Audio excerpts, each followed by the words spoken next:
What has self-doubt cost you? Opportunities. It has cost you time, energy, money, laughter, and joy. It's cost you being able to show up for yourself. It's cost you too much. And it's way too expensive to have self doubt continue to take up space in your life and to take up space in your mind. And so, this is a video where you are going to completely let it go. For those who don't know me, I'm Imani Adia, mindset coach and transformational speaker. And the work that I do with clients in 3 phases: release, define, honor, and killing that self doubt all happens during the release phase. And I'm so happy to talk about it today because when I tell you the way self doubt limits your potential, it limits what is possible for you. And so when you are able to just let go of all the lies, to let go of the narrative that you have been telling yourself, that you have been told to tell yourself, magic happens because I see people see themselves for who they are. And I understand the way self doubt works. I understand it so well. And I've talked about this before, so some of you may know this.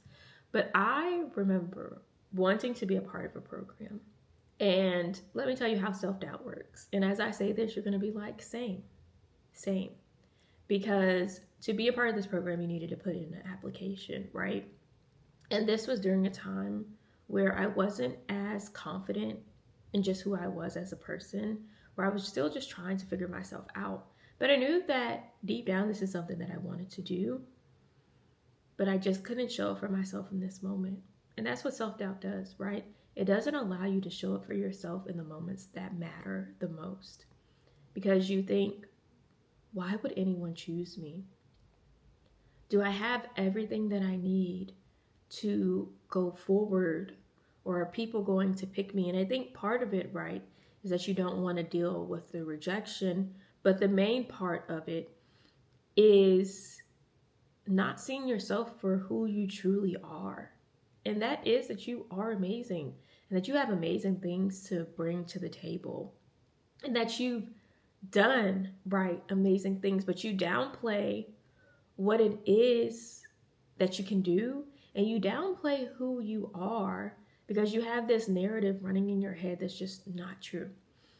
And that was the same thing that was happening to me. So I ended up not putting in an application and I saw who got into this program.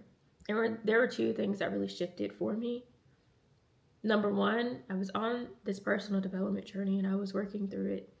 And within the journey of the application process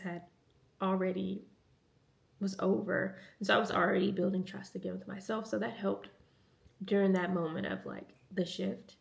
But the real shift happened when I realized the people who got in, no shade to them at all. It was just one of those things where I looked at them and I was like, they're no different from me.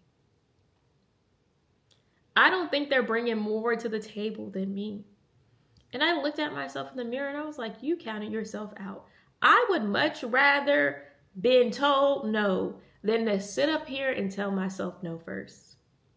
And so in that moment, what I did is that I promised myself, if this is something that I truly want, you better believe I will always be the first yes. Because I felt more disappointed and more hurt by the fact that I said no to myself than the maybe rejection. I looked back at it and I was like, I much rather would have gotten a letter no in the mail than to sit here looking at myself saying, well, you didn't even try, so this falls on you. Never again. It was one of the worst feelings I have ever felt in my life. I was so upset with myself.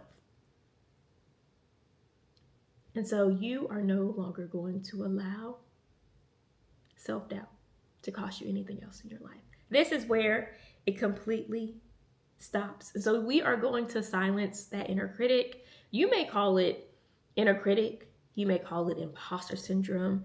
You may call it negative Nancy, right? You may literally have a name for that self-doubt that plays in your head. And so for us to understand the self-doubt that is playing in your head, we need to understand where the self-doubt came from and where that narrative even first began. And this is something that I do with clients is, what does it say? Is it saying you're not enough? Is it saying you're not good enough. I need to know exactly what it is that this self-doubt is saying. So that's exactly what you're going to do. You're going to write out what it is that the self-doubt says. Identify what the self-doubt is saying, right? And then you are going to truly listen to that voice. And I want to know, when is the first time that you heard that voice? Whose voice is this? Because let me tell you, when you realize the voice that is speaking is not yours and it comes from an old boss, it comes from a fourth grade teacher that told you weren't going to amount to anything, it comes from your Uncle Sam who let their limiting beliefs become your limiting beliefs. Oh, you realize the self-doubt is not even yours. Whose voice is the self-doubt? And when did you first experience it? And if you could go back to the time where your boss said X, Y, and Z to you, when your teacher in the third grade said X, Y, and Z to you, when your uncle said whatever to you,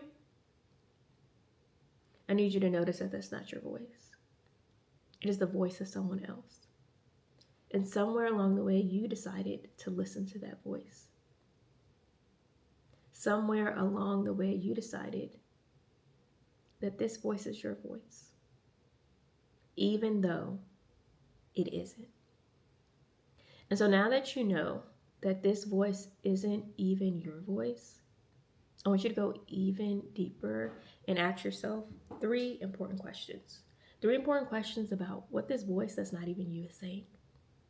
Number 1, is this 1,000% true in all cases? Is it 1,000% true? Yes, I'm using 1,000. Because it's not always true. Number 2, when is this false? What evidence do you have that supports that this narrative is false?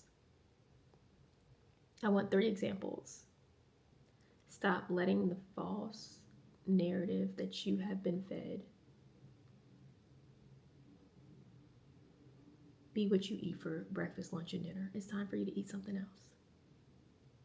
It's time for you to eat, right? A narrative that allows you to listen to your own voice and see what is really truth. That's how you let go of whatever is playing in your head. I want you to do it. And after you ask yourself those 3 questions, after you identify exactly whose voice this is, I want to know what happens. Drop a comment. This is short, this is sweet, because it really is about getting to the nitty-gritty. Now, if you like this video, make sure you like, make sure you comment how this goes for you. Make sure you share with someone else who may be dealing with self-doubt. Until next time, I'm Imani Adia, and go be limitless.